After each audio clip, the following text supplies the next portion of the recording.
Hi guys, welcome to Nila Spicy Sugar. Life is changed one day. இது Sunday vlog. Morning சர்ச்சுக்கு போயிட்டு வரும்பொழுது chicken வாங்கிட்டு வந்துட்டேன். வந்ததும் கையோட சீரக சம்பா பிரியாணி வித் சிக்கன் 65 வைக்கலான்னு சொல்லி களத்தில் குதிச்சாச்சு. தம்பி தூங்கிட்டு இருக்கான். அவன் முழிக்கிறதுக்குள்ளே நான் பிரியாணி வச்சுட்டேன்னா எனக்கு அவனை பார்க்குறதுக்கு ஈஸியாக இருக்கும். சிக்கனை ஃபஸ்ட்டே மேரினேட் பண்ணி ஃப்ரிட்ஜில் வச்சாச்சு. நெக்ஸ்ட்டு ஆனியனையும் டொமேட்டோவையும் எடுத்து கட் பண்ணி வச்சுட்டேன். நான் ஆனியனையும் டொமேட்டோவையும் ஈக்குவல் குவான்டிட்டியில் கட் பண்ணி வச்சுருக்கேன் பிரியாணிக்காக.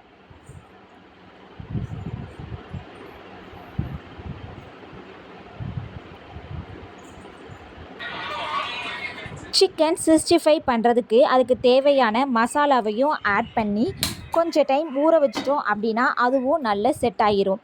அதை ஃப்ரிட்ஜில் வச்சு ஊற வச்சோம் அப்படின்னா மசாலா இன்னும் நல்லா டீப்பாகவே சிக்கனில் இறங்கியிருக்கும். பிரியாணி பண்ணும்பொழுது கீ நிறையா ஆட் பண்ணி குக் பண்ணோம் அப்படின்னா பிரியாணியோட டேஸ்ட் அண்ட் ஸ்மெல்லு சூப்பராகவே இருக்கும். பிரியாணி பண்ணுறதுக்கு கீ அண்ட் ஆயிலை ஆட் பண்ணிவிட்டு ஹோல் ஸ்பைசஸ் எல்லாத்தையும் ஆட் பண்ணிட்டேன். ஆனியனை ஸ்லோ ஃப்ளேம்லேயே குக் பண்ணோம் அப்படின்னா அதோட டேஸ்ட்டு கூட கொஞ்சம் நல்லாவே இருக்கும். ஆனியனை ஸ்லோ ஃப்ளேம்லேயே குக் பண்ணிவிட்டு இஞ்சி பூண்டு பேஸ்ட்டு சில்லி சேர்த்து நல்லா மிக்ஸ் பண்ணி விட்டுட்டேன். இது எல்லாம் சேர்ந்து நல்லா மிக்ஸ் ஆகி வர்றது தான் பிரியாணிலேயே உள்ள ரொம்ப இம்பார்ட்டண்டான விஷயம்.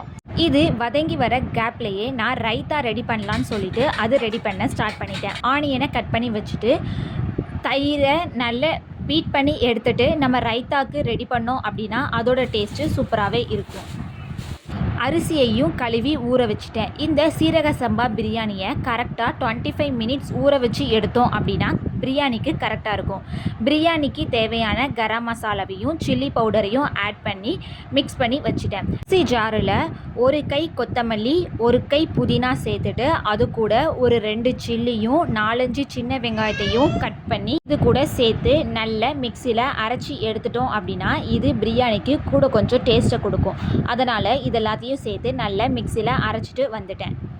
கூட ஒரு 3 ஸ்பூன் தண்ணி மட்டும் ஆட் பண்ணி அரைச்சா போதும்.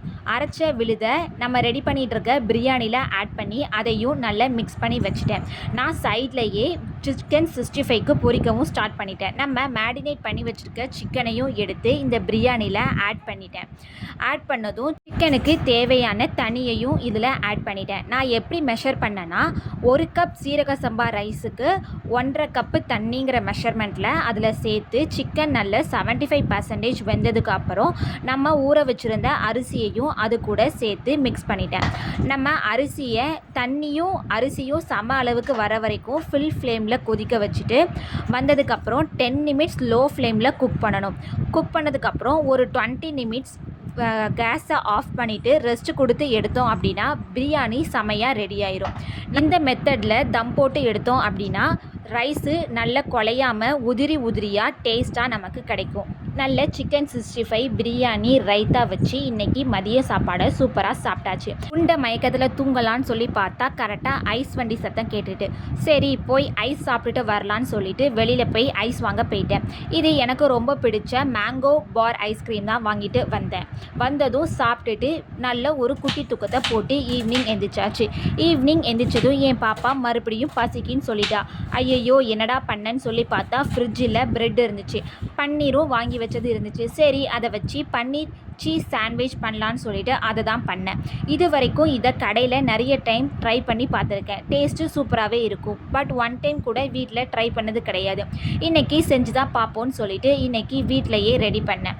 நான் சாண்ட்விச் மேக்கரில் தான் இந்த சாண்ட்விச் ரெடி பண்ணேன். நான் ஃப்ளிப்கார்ட்டில் ஆர்டர் பண்ணி இதை வாங்கினேன். இதோட லிங்கை டிஸ்கிரிப்ஷனில் பாக்ஸில் கொடுக்குறேன். உங்களுக்கு வேணும்னா நீங்களும் வாங்கிக்கோங்க.